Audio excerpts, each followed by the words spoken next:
It's been a couple of months since I did something really stupid. Now I completely regret it and barely remember most of what happened. My name is Jim Hawkins, and I have been married to my wife Christina for 7 years. We are both in our early 30s and seem to have a good relationship. We could always discuss our problems and disagreements. We agreed before the wedding that we would have no secrets from each other. As far as I know, this was the case until recently. I worked in a construction company with my friends Ted and Bill. We do all types of home renovations or remodeling, even building houses and garages from the ground up. We met at a construction site a few years ago, became friends, and sometimes spent time together. We are all married, and our wives are also good friends. Ted and Emily have 2 young children. They have been married for about 5 years and are in their early 20s. Bill and his wife Judy are several years older than us. They are over 40 and their children are already grown. Chris and I didn't want kids at first, but we're considering it now. We wanted to be in a fairly good financial position before starting a family.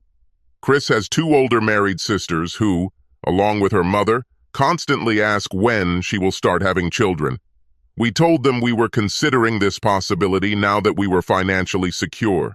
Chris has stopped taking the pills, but we are in no rush to have children. If it happens, it happens. My parents adore Chris. I have 2 brothers and a sister, all of whom are married and have families, so my parents never put pressure on us. Chris and I are considered beautiful people. I keep fit because of my job, and Chris works out several times a week. She works as a secretary for an insurance company and provides us with health insurance. Like most men I know, I'm a little jealous when it comes to my wife. Everyone loves her and she seems so damn friendly that it annoys me sometimes. We have discussed this many times over the years and Chris always smiles and says, "I have nothing to worry about." She loves me with all her heart and would not do anything to jeopardize our marriage. When we go out, Chris looks great, always sexy, but not vulgar. Our friends always complimented her on her appearance.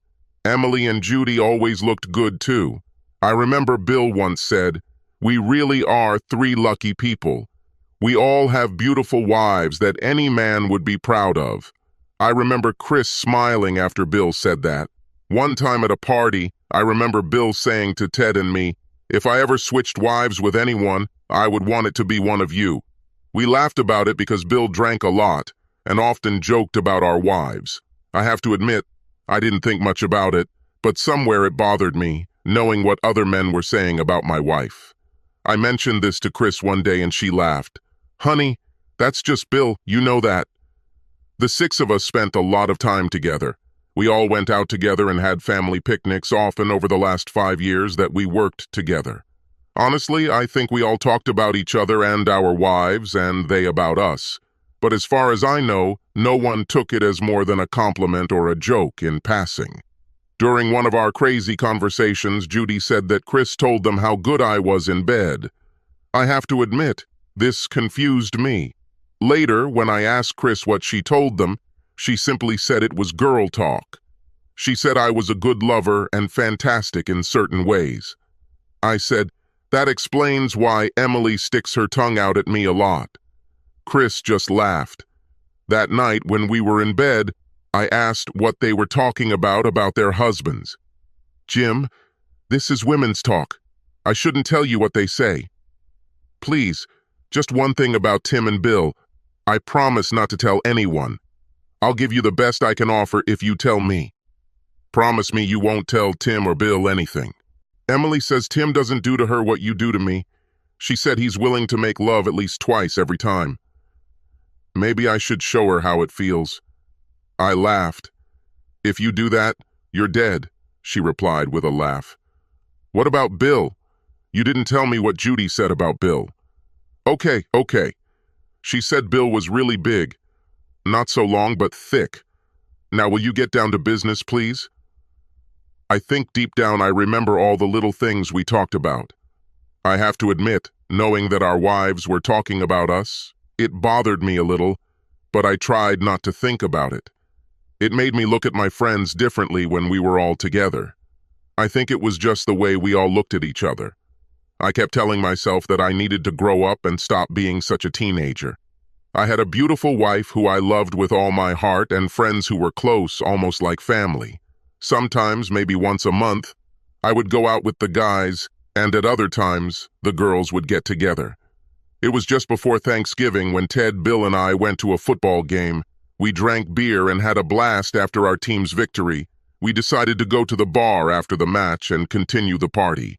We took a taxi since we all had a lot to drink.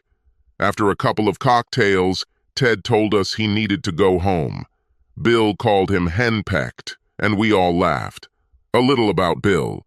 He was a good friend of ours, but we also believed that he was cheating on his wife. When we only went out as guys, he flirted a lot. More than once, I saw him put his hand under a woman's skirt. If I mentioned it, he always said he was just flirting, but asked me not to tell Judy. A couple of times he even called me and asked if Judy called to tell her that he was on call doing assessments. He didn't ask me to do this often, but it bothered me. I even asked Chris if he had tried flirting with her. She said no more than any other man, and he was harmless, and knew she loved me and wouldn't do anything to hurt me. This made me think even more. I knew Chris was being molested because she told me so many times. She said she knew how to behave, and if she ever felt threatened, she would tell me. I guess having such a wonderful, beautiful wife made me paranoid at times. Back at the bar, Bill rented a private room and invited a couple of women. I told him I wouldn't cheat on Chris, and he just laughed. It's just company, so we don't drink alone. Chris will never know. Enjoy. I was a little drunk and didn't use my best judgment. We sat down, and when the girls came in, damn, they were young. They said they were 21 and paying their way through college. Bill sat one girl on his lap, and his hand was already under her skirt. Another girl sat next to me on the couch, and while we were talking, she put her hand on my leg. She asked if she could dance for me and stood up without even waiting for an answer. I didn't know what to say, so she changed the station and turned on the music. She started dancing, and I couldn't help but look at her. Before I knew it, she had taken off her blouse and skirt and was dancing in her bra and panties. I pulled her towards me, and my hands were on her firm ass. The next thing I remember is Bill waking me up and telling me we had to go home. I must have dozed off after arriving. The girls left, and my pants were down. "What the hell did I do, Bill?" I asked. He laughed. "You had a wonderful evening. You better get yourself cleaned up before Chris sees you." I went to the toilet and washed myself. I had a terrible headache, but I remember having sex. I looked at my watch and realized that an hour had passed since we entered the private room. As we left, the girls we were with waved to us. I felt bad about Chris cheating. Why did I drink so much? Chris always told me that I go crazy when I drink too much. Bill kept telling me it wasn't a big deal. Every man needs to be a little on the outside from time to time. We got into a taxi, and it dropped me off at my house. Bill said he would see me on Monday. The last thing he said to me was, "Take care of your sexy little wife." And then he laughed as the taxi drove away. Chris woke up in bed and was waiting for me. I felt so tense inside when I looked at her. I wanted to break down and tell her the truth, but I wasn't sure what would happen. I didn't want to lose her. "How did the game go?" she asked. "Everything was fine. Our team won. We went to a bar and I drank too much. I don't feel well and think I'll lie down on the sofa. I don't want to keep you." Then I said it. "I love you, Christina. Good night." "I love you too, Jim. I hope you feel better. You know you can't drink that much. I don't know why you don't listen. See you in the morning." The next morning I felt bad. I had a slight headache, but what bothered me the most was that I had cheated on Chris and Bill was laughing about it. I didn't like anyone having anything over me, especially something like this. I know I tried to act normal, but Chris kept asking me what was wrong and I kept saying, Nothing. After a couple of days, everything was back to normal, but Bill mentioned it at work and I asked him to stop it. It was a big mistake. A week passed and Judy came in with Bill. I really didn't like the way Bill looked at Chris because I knew what kind of guy he was. After they left, Chris said she wanted to talk to me about Bill. "What about Bill?" I asked. "Judy told me she thought Bill was having an affair, and I want to know if you know anything about it," Chris said. I didn't know what to say. She said Judy found the receipt for the night we went out and said it was over $200. She wanted to know what was worth that kind of money. I didn't want to keep this lie anymore, so I broke down and told her the truth. I found out that Judy had already gotten it out of Bill and told Chris, so at least I was glad I told the truth. I told her everything I could remember and she threw the lamp at me. I tried to apologize, but she didn't hear it. To be honest, I thought our marriage was over. She cried, went into our bedroom and locked the door. I tried to talk to her through the door, but she turned on the TV at full volume and did not listen to me. 2 hours later, she left. I went to hug her, but she pushed me away. "Keep your dirty hands off me. You're a cheating, lying bastard." She had never spoken to me like that before. She said she was going to see Judy. I didn't know when he would return. I watched her walk out the door, get into her car, and drive away. She came back later in the evening and said we needed to talk. We sat down in the living room, but she didn't sit next to me. I talked to Judy, and she said that Bill confessed and said that you both picked up women and had sex with them. She also said that Bill put something in your drink. "I can't forgive you for cheating on you. You could leave instead of going to a private room with other women." "Chris, believe me, I didn't mean it." "Bullshit. You even told me you accepted the dance and you want me to believe that you didn't want sex with that girl? How stupid do you think I am?" "So what now?" I asked. "You know I love you and I promise to never do that again. Damn, I was drunk and made a big mistake. You don't have a good excuse for cheating on me. All I'll say is that I'm going to get back at you." "What do you mean? You're going to intentionally cheat on me? What kind of man do you think I am? If I find out you cheated on me, I'm leaving here. I can't change what's been done, but damn it, I'm not going to sit back and watch you have an affair." "As you wish. You won't know with whom or when. If you prefer a divorce right now, then file for it. I'll sign the papers. Just remember, I love you, always have and always will." Tears were streaming down her cheeks. I decided not to do anything for now, hoping that Chris would get over my infidelity. The holidays were approaching, and I was hoping to make it through. I didn't invite Bill into the house anymore. We worked together, but we weren't that close anymore. In fact, I also became distant from Ted. His wife Emily told him she didn't want him to talk to me or Bill. Their wives were still in contact with Chris, but I let Chris know that I wanted nothing to do with their husbands. In fact, after the new year, I was going to start working on my own and doing electrical work. I was a certified electrician. We hadn't had sex in over a week, and Thanksgiving was approaching. We went to Chris's parents' house for Thanksgiving dinner. Of course, they asked if we were still trying to have a baby, and Chris told them we were, even though we hadn't had sex since the incident. Dinner was wonderful, and Chris sat next to me like a good wife. No one would have thought that she was angry with me.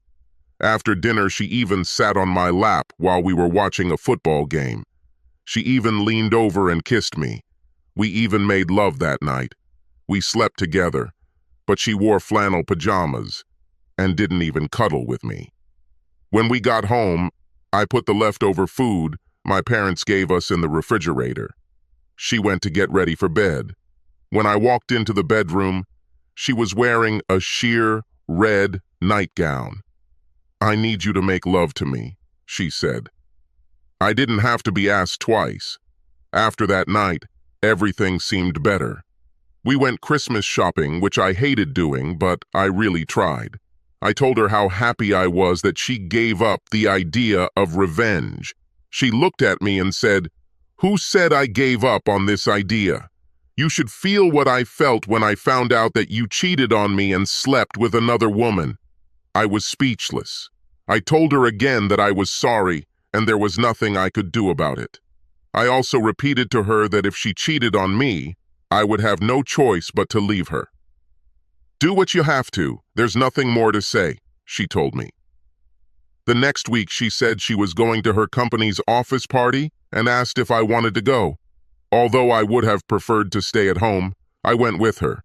The last thing I needed was for her to dress sexy in a crowd of horny men. I stayed close to her most of the time. Every time I walked away to get a drink or snack, some guy would walk up to her. I knew I was being paranoid and kept coming back to stand next to her. I became a wreck, knowing that if she wanted to carry out her revenge, there would be men ready to help her. When we got home, we went to bed, and I tried to give her the best sex of her life. I didn't want her to think about another man. She told me half a dozen times how good it was, and how much she loved me. We visited our relatives every evening, exchanging Christmas gifts. My siblings adored Chris and said she was the best thing that ever happened to me. I couldn't agree more. She was my life, and I felt like she was in danger. No one would have thought we were in trouble the way she held my hand, sat on my lap, and kissed me. Her sister told us that we looked like two lovers. I had to wonder if everything would collapse in one moment. She told me she would be home late one evening during New Year's week. Her office was throwing a small party at the restaurant and lounge for their employees. In the morning, I watched her get dressed. She put on a bra and panty set and a nice skirt and blouse. The last thing I said to her was, "Christina, I really love you." I didn't know what else to say. I just remembered how all the men in her office approached her at the Christmas party. The funny thing is that no one behaved inappropriately. It was just my damn thoughts playing with me. After dinner, Emily, who also worked in the office, drove Chris home. It was late, almost midnight, and I was on edge. Emily was one of the few people I trusted. I doubted she would cheat on Ted. Chris said she drank too much and that we could take her car the next day. She kissed me and told me that she wanted me to make love to her. I helped her undress. We had sex or made love almost every day for the next few days. One morning, she told me that we had been invited to Bill and Judy's New Year's party. I told her that I thought we already had plans to go to my parents' house. My father, my two brothers, and I were going to a football game, and I thought she would be with the women while we were there. We were supposed to be home by 11 and celebrate the new year together. Besides, I didn't want anything to do with Bill after the incident. Judy is still my friend, and I'd rather go to a party than sit at home while you're at the game. It's up to you whether you go to Judy's party or go to the football game with your brothers and dad. I was annoyed. My dad had already bought the tickets. It had been a tradition for the past 5 years, and Chris knew it. I guess this was another game of hers to play with my feelings. I told her that I would go with my father, and that I hoped she would come with me. She chose Judy's party. I saw her laying out the clothes she was going to wear before leaving to see my father. She left a very sexy red lace bra and panties on the bed, along with a tight black skirt with a side slit and a white silk blouse that showed off her breasts. I asked her one last time to change her mind and come with me. She was adamant. "You mind your business and I mind mine," she said. I left in the afternoon and went to my father. The family was surprised that Chris didn't come with me. I just said we were invited to a friend's party, and Chris said she would go. I doubt I was convincing. We went to the match, but all I could think about was Chris at the party. We returned to my father around 11. I stayed until midnight and decided to stop by Bill and Judy's to see Chris. When I arrived, they said that Chris had not been feeling well and had left about half an hour ago. According to Judy, she said that Chris had drunk too much and lay down for a while. The next thing she heard was Chris saying she needed to go home in USA. After Judy left, Bill came up to me and said that Chris was a very beautiful little lady, and I should take better care of her. I didn't like the way he said it, so I didn't answer. I got into the car and drove home. A little more about Bill and Judy. According to Chris, once Chris and I started talking again, they went through a pretty rough patch after he cheated on her while he was with me. That's when Chris told me that Judy told her that they both had affairs in the past and even switched places once, but thought it was over. In the end, they made it through and are now together again. He left for about a month before returning. I came home and Chris was showering in the bathroom. I asked her if she was okay and she said she was sick and came home. She said she would be out of the shower in a few minutes. I checked the door and she locked it. It seemed strange that she would do this while she was home alone. I saw her clothes thrown on the bedroom floor. It wasn't like her to just throw away her clothes. She was too neat a person. I picked up her skirt, which was a little wrinkled, and hung it up. I did the same with her blouse and put her shoes in the closet. I noticed that she wasn't wearing pantyhose, and that was nothing new. She had beautiful legs and didn't need to be covered up. I found her red lace bra on a basket in our bedroom. I looked and couldn't find panties that fit her. I looked in the basket and even under the bed, but they were nowhere to be found. Then I thought she might have taken them in the bathroom. I'll have to wait and see. She came out of the bathroom and put on a flannel nightgown. I asked her what happened and she said she had been drinking a little and suddenly felt sick. Judy let her lie on their bed, which was in the back of the house, away from the party. When she felt a little better, she got up and went home. She thought a shower would make her feel better. I love you, Jim. I would like to go with you to your parents. I was wrong to go to that party without you. I told her I came to the party, but she had already left. She almost got nervous when I mentioned that I was talking to Bill and Judy. She thanked me for hanging her clothes and putting her things away. I told her that I didn't find her red panties, and at first she didn't say anything, and then she answered, "Oh, I washed them so they wouldn't get stains. I had a little accident when I got sick and I didn't want them to get dirty." She went to bed and I told her I was going to the bathroom and would be next to her. I went into the bathroom and found her panties drying. I went back to the bedroom and climbed in next to her.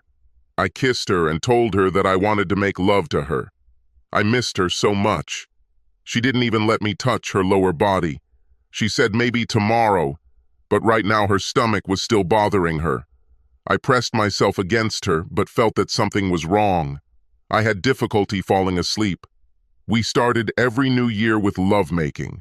This was the first time things were different. The next morning, Chris got up before me and started preparing breakfast. She came up to me and told me how much she loved me and that she would make up for our night without sex. She apologized but said she was feeling much better and would take care of me that evening. We ate breakfast and drank coffee. I told her how much her family missed her and that I missed her even more. I asked her about the party, and she said she didn't enjoy it without me. She said she didn't know most of the people who were there. She called Emily earlier that day, and they said they were invited but weren't going to go. I could tell something was bothering Chris, and I asked her what it was. "It's Judy. Ever since she got back with Bill, she seems so different. It started after the incident with you and Bill." I thought she would bring it up again, but she didn't. A couple of times when we went out after their breakup, she was flirting with everyone. I felt awkward with all the men coming to our table. A couple of times Emily and I left because she let these men touch her. There's no doubt in my mind that she had sex with them. Now that she and Bill are back together, I don't want to be around them anymore. I'll be polite, but I don't want to go out with them anymore. That's normal for me. I don't trust Bill and I don't want anything to do with him. We'll be polite, but we'll keep our distance. Chris leaned over and kissed me. That night we started early and made love like newlyweds. Life went on, and I started my new business. Chris kept her word and almost completely cut ties with Bill and Judy. I guess they realized that we no longer wanted to be close friends after refusing their invitations to meet. Since I no longer worked with Bill, I had no reason to talk to him. Chris continued to talk to Emily, and we went out with them a couple of times. Emily worked in the same office as Chris, so they communicated regularly.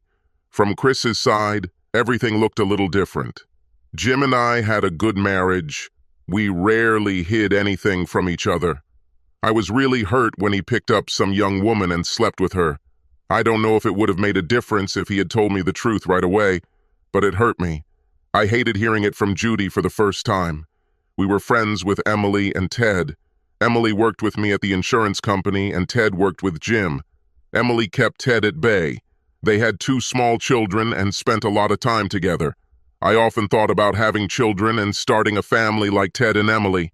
Jim and I talked about it, and I stopped taking the pills.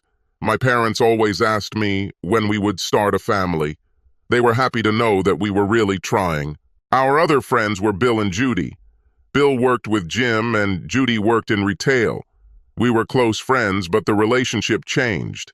It started when Jim was with Bill the night he cheated on me. I needed someone to talk to, so I chose Judy since she was older. She was the one who found the receipt that Bill left at the bar. She told me everything she learned from Bill. When I asked Jim about this, he told me the whole bitter truth, how he got drunk and slept with this woman.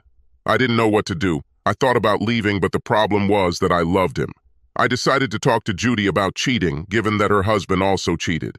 Then she told me that this was not the first or even the second case for Bill. When their children were younger, she decided to stay with Bill for the sake of the children. Then she told me that what is good for the goose is also good for the goose. She started going out and having casual relationships from time to time. I couldn't believe she was telling me this. She told me that she and Bill once went on vacation and even switched partners with another couple. According to Judy, they only did it once, and she told Bill she would never do it again. I asked her what I should do about Jim. She said I should get back at him by having an affair and letting him know I did it. I could never do this to Jim. I love him. I would divorce him before I cheated. Judy replied, "Then don't have an affair, but tell him you're going to do it someday, and you'll never tell him when or with whom, but it'll happen once." I don't know if I can make him believe it. You just have to plant the thought. He'll be punished enough every time you go out. If you just leave it like that, he'll probably do it again. That's how men are. Not Jim. I think he really regrets what he did. What about Bill? What are you going to do? I kicked him out, but I'll take him back before the holidays. Until then, maybe I'll have some fun. I returned home and told Jim that we needed to talk. I told him what Judy suggested. You don't have a good excuse for cheating on me. All I'll say is that I'm going to get back at you. What do you mean? Asked Jim. You're going to cheat on me on purpose. What kind of man do you think I am? If I find out you cheated on me, I'm leaving here. I can't change what's been done, but damn it, I'm not going to sit back and watch you're having an affair. As you wish. I held my position. You won't know with whom or when. If you prefer a divorce right now, then file for it. I'll sign the papers. Just remember, I love you, always have, and always will. After that day, something changed. I was holding back on sex, and Jim was doing everything he could to please me. I wanted to tell him that I could never cheat on him, but at least he was concerned. We went to my parents' house for Thanksgiving, and I acted like a bride in love. I sat on Jim's lap and kissed him. I know it surprised him, but I really loved him.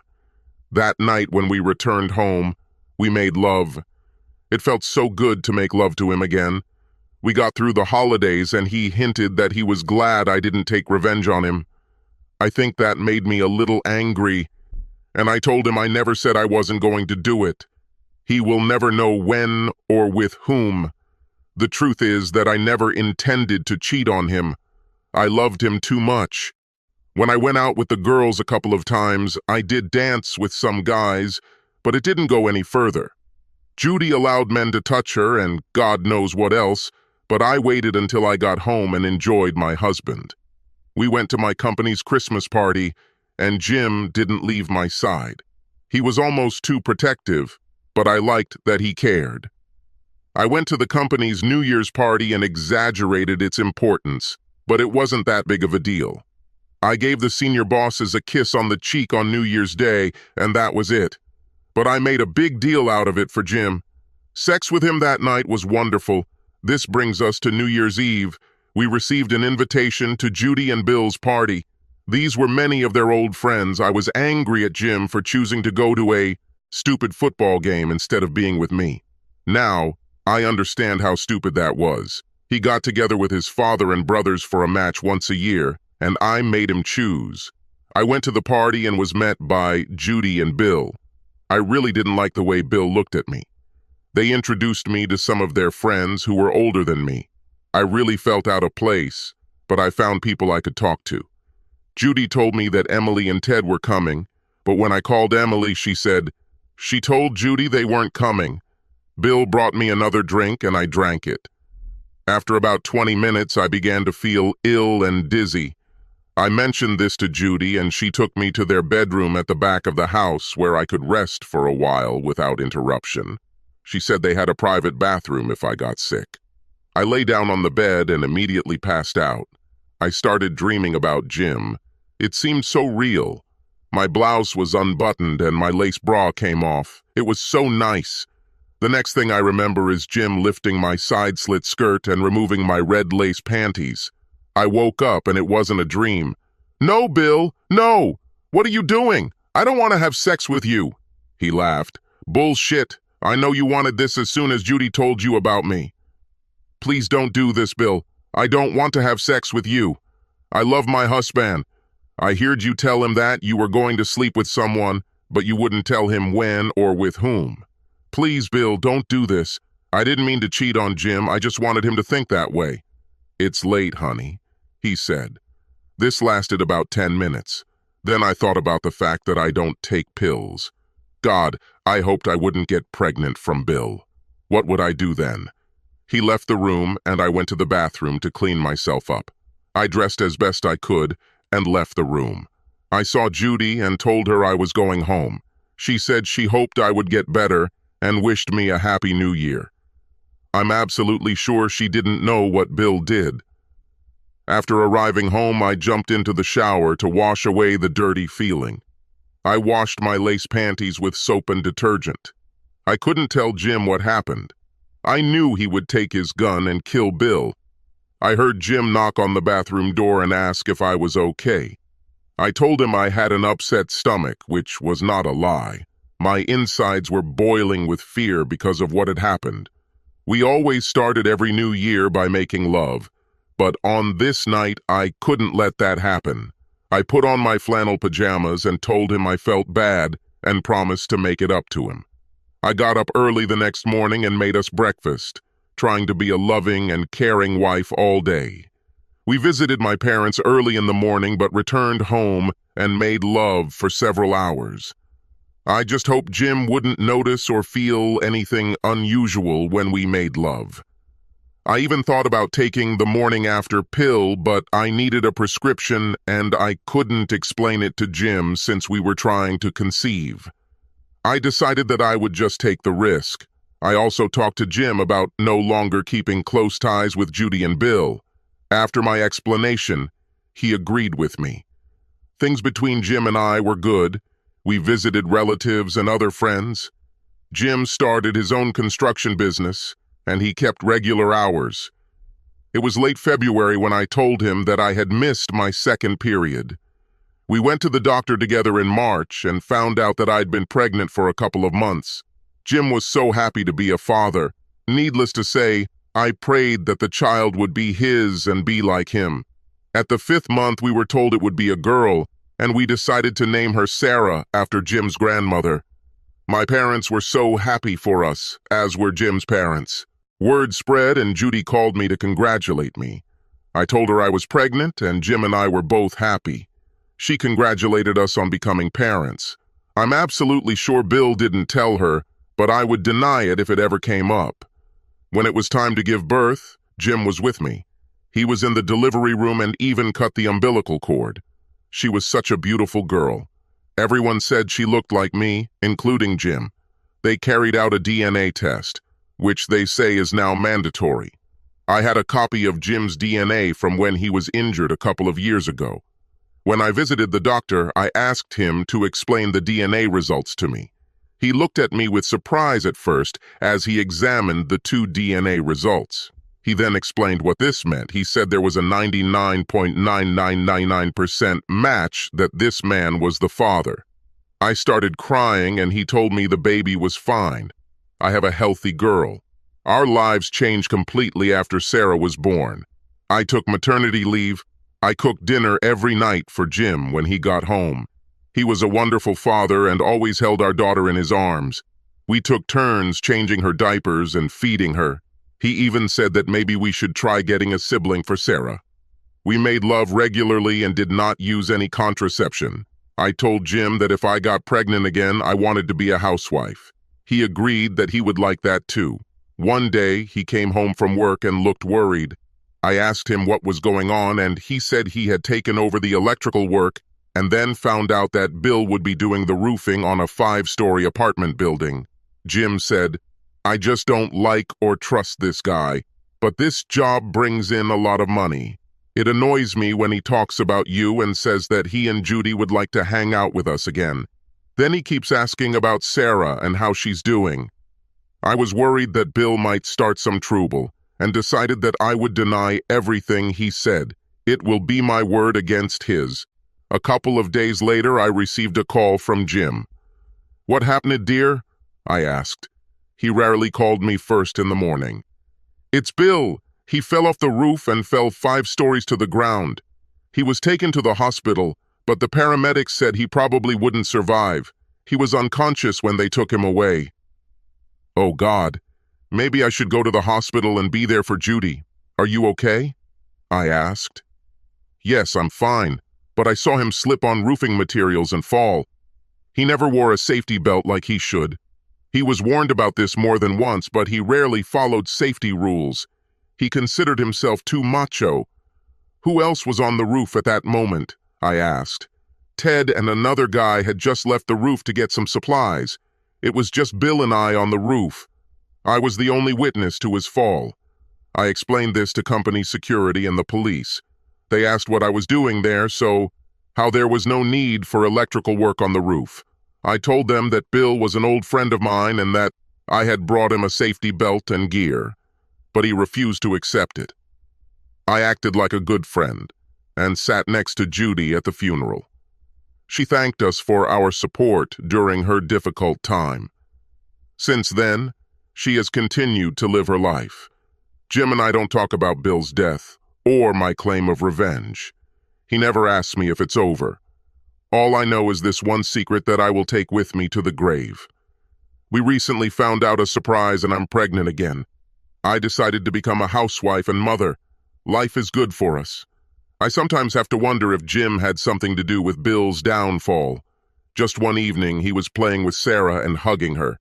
He smiled at her and said that no one could ever harm his family. I'm sure he didn't know that I was standing in the kitchen and heard him.